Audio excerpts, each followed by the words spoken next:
Hello everyone, this is Salman Firoz. I am an exercise physiologist and a chiropractor. आज की इस video में हम बात करेंगे नी पेन की, घुटने में दर्द की और इसको किस तरह से ठीक किया जा सकता है। घुटने में दर्द की सबसे कॉमन वजह है ओस्टियोआर्थराइटिस। ओस्टियोआर्थराइटिस क्या आपने आम सुना होगा कि घुटने में गैप आ गया, घुटने में गैप कम हो गया। ये जो गैप है बेसिकली होता ये है कि हमारे घुटने की दो हड्डियाँ मिलके उसने घुटने का जोड़ बनाया होता है, आपकी थाई बोन और आपकी शिन बोन। जैसे इनके दरमियान में एक ख़ास स्पेस होती है।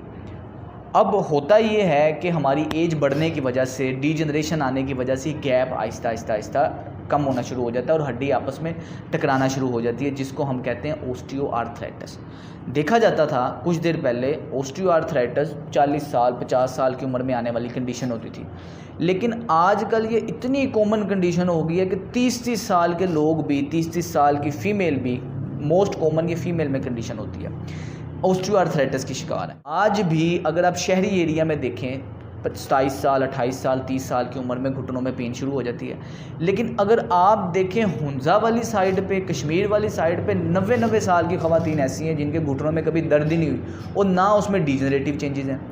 मतलब कहने का ये है कि इसको रिलेट किया जाता है एज से ना, कि एज रिलेटेड सिम्टम है।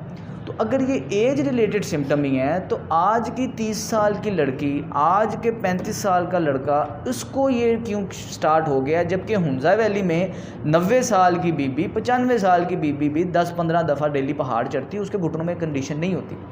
दूसरे नंबर पे देखा ही जाता है, जब भी घुटनों में आपकी कंडीशन आती है, पेन आती है, आप डॉक्टर के पास जाते हैं, एक तो आपको मेडिकेशन सजेस्ट कर दी जाती है जो कि नॉर्मली एनसेड्स होती हैं, non steroidal anti inflammatory drugs. और दूसरे नंबर पे आपको प्रिकॉशन दी जाती है कि जी आपने नमाज बैठ के नहीं चेयर पे बैठ के पढ़नी है, प्रॉपर नहीं पढ़नी, अतहियात पे नहीं बैठना, नीचे बाथरूम नहीं यूज़ करना फ्लैश, और दूसरे नंबर पे आपने सीढ़ियाँ नहीं चढ़नी। पीछे बैकग्राउंड पे सोच ये होती है कि अगर हम घुटने पे लोड कम डालेंगे, घुटना जो है ना बचा रहेगा, डीजनरेशन फर्दर नहीं होगी। लेकिन अगर घुटने को इस्तेमाल ना करने से घुटना बचना होता तो क्यों 70 साल की 90 साल की जो ख़वातीन हैं हुंजा में, वो अब तक क्यों ठीक हैं? उनके घुटने में तो हमसे ज़्यादा यूज़ हो रहा है। तो इसकी वजह ये है कि घुटना कभी भी आप जितना कम इस्तेमाल करेंगे उतना ज़्यादा डीजनरेशन की तरफ जाएगा। तो इसके लिए एक फ्रेज़ बोली जाती है, if we are not using it we are losing it. घुटने को जो न्यूट्रिशन मिलती है, खुराक मिलती है, ये जो हमारा कार्टिलेज है, ये डेड टिश्यू नहीं है, ये ए वेस्कुलर तो है, ए सेलुलर नहीं है, ये जिंदा सेल्स हैं। ये डीजनरेट भी हो सकते हैं, रीजनरेट भी हो सकते हैं, इन्हें एक प्रॉपर इन्वायरमेंट चाहिए होता है। अब डीजनरेशन होने की वजह ये होती है, घुटने में दर्द आने की वजह ये होती है, हमारी डाइट में, ये शहरी इलाकों में खुराक में ऑक्सीडेटिव स्ट्रेस मौजूद होता है। स्ट्रेस है, इमोशनल स्ट्रेस है, हर कोई टेंशन में है। स्ट्रेस की वजह से हमारा हार्मोन है कोर्टिसोल लेवल, वो अप होता है। उसके बाद हमारी डाइट में टॉक्सिन्स मौजूद हैं। ये जैसे टॉक्सिन्स आते हैं, ये हमारे ब्लड को इम्प्योर कर देते हैं। ये इम्प्योर ब्लड हमारे घुटने को जो न्यूट्रिशन सप्लाई है वो होती है थ्रू सिनोवियल फ्लूइड। एक फ्लूइड है, प्योर फिल्ट्रेटेड फ्लूइड है, वो घुटने के इर्द गिर्द मौजूद है, वो घुटने को खुराक वो प्रोवाइड कर रहा है। अगर तो हमारी बॉडी का ब्लड ही प्योर नहीं है तो घुटने को भी उसकी ब्लड सप्लाई प्योर नहीं मिलेगी, जिसकी वजह से वो डीजनरेशन में चले जाएगा। तो सबसे पहले आर्थराइटिस को क्योर करने के लिए हमें इसकी रीजनरेशन स्टार्ट करने के लिए, आर्थराइटिस को रिवर्स करने के लिए हमें अपनी डाइट को प्योर करना पड़ता है। जब तक हमारी डाइट प्योर नहीं होगी, हमारी नी में पेन वैसी रहेगी, हमारे घुटने में आर्थराइटिस जो है रिवर्स नहीं होगा। दूसरे नंबर पे जो एनसेड्स हैं वो क्या करते हैं कि वो हमारे सिम्टमेटिक रिलीफ तो दे देते हैं। ये जो पेन किलर्स हम जितने भी इस्तेमाल करते हैं, हमारे सिम्टम से तो हमें रिलीफ दे देते हैं, दर्द कोई नहीं होती, लेकिन हमारे घुटने की डीजनरेशन का प्रोसेस, उसके ख़राब होने का प्रोसेस मज़ीद बढ़ जाता है। हमारे घुटने के अंदर जो कार्टिलेज है उसका बिल्डिंग ब्लॉक होता है, उसे कहते हैं प्रोटियोग्लाइकेन। जैसे ही हम एनसेड यूज़ करते हैं तो वो इस बिल्डिंग ब्लॉक को इनहिबिट कर देता है। मतलब दर्द हमें नहीं हो रही, लेकिन हमारे घुटने के अंदर जो रीजनरेशन होनी थी वो रुक गई और डीजनरेशन फर्दर स्टार्ट हो गई। साथ हमारी डाइट में भी टॉक्सिन है, मेडिसिन से भी टॉक्सिन आ रहा है, हमारा ब्लड सारा इम्प्योर है और पूरी बॉडी में हाइड्रेशन भी कम रहती है। तो ये चीज़ें हमारे आर्थराइटिस को, ओस्टियोआर्थराइटिस को एग्रीवेट करती हैं।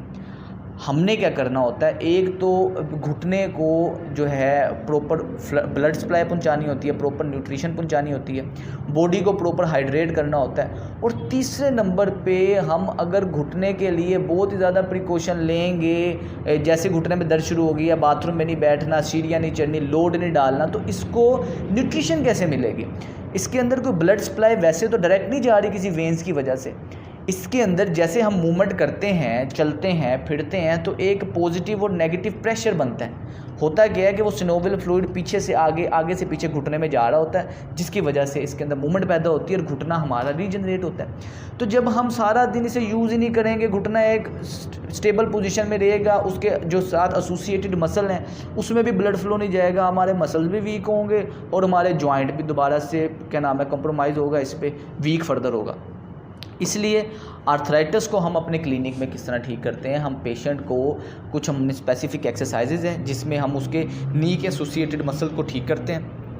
दूसरे नंबर पे हम उसकी डाइट को ठीक करते हैं। तीसरे नंबर पे हम उसको होमवर्क के लिए, घर के लिए भी एक्सरसाइजेज वगैरह ऐड करवाते हैं। जब ये तीनों चीज़ें मिलती हैं तो पेशेंट की कंडीशन में स्टेबिलिटी आना शुरू हो जाती है, बेहतरी आना शुरू हो जाती है। वो पेशेंट जो कि मेडिसिन लेते रहते हैं, पेन किलर लेते रहते हैं, आहिस्ता आहिस्ता एक टाइम आता है, क्योंकि प्रोटियोग्लाइकेन तो इनहिबिटोर है, आहिस्ता आहिस्ता एक टाइम आता है कि उनका कार्टिलेज डीजनरेट आर्थराइटिस ग्रेड 1 से लेकर ग्रेड 3 तक जाता है और अल्टीमेटली उन्हें ये सजेस्ट कर दिया जाता है कि जी surgery is the last option, surgery के अलावा हल कोई नहीं है।